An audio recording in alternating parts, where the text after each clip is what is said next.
Hi, this week in my cinema class, we decided to watch Boys in the Hood.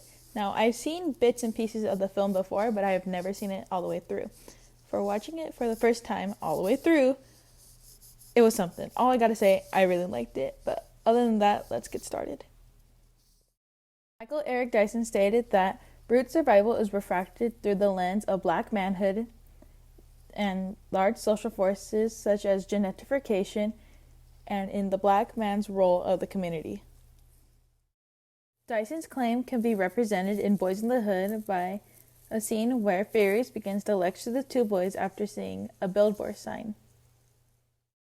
Furious states to the two boys that we must keep everything in the neighborhood black owned with black money. While he's explaining this to the two boys, people on the block notice him and begin to walk over to him so they can listen to his speech as well.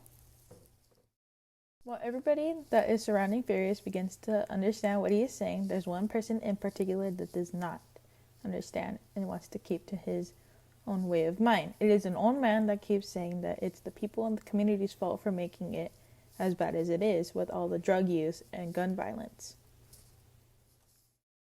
Furious does not argue with the old man, but he begins to explain that it's not the community's fault, meaning the people in South Central Los Angeles' fault, for the drugs. They have no way of getting the drugs here, meaning transportation-wise.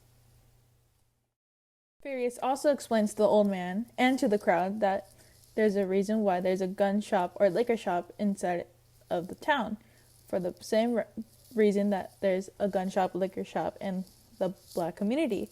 For the ability to reproduce, they want them, meaning the people outside of the black community, to kill ourselves. Race plays a part of this scene, and I believe it is the idea of structural racism. Those that are not that familiar with structural racism can refer to a system in which public policies, institutional practices, cultural representations, and other norms can work in various ways, and they often reinforce ways to perpetrate a racial group inequity. Furious's speech displays structural racism by the idea of, instead of killing each other and making the area run down and more shady than it already is, we have to stop and think about our future, meaning that their future is the individual and the black community as a whole.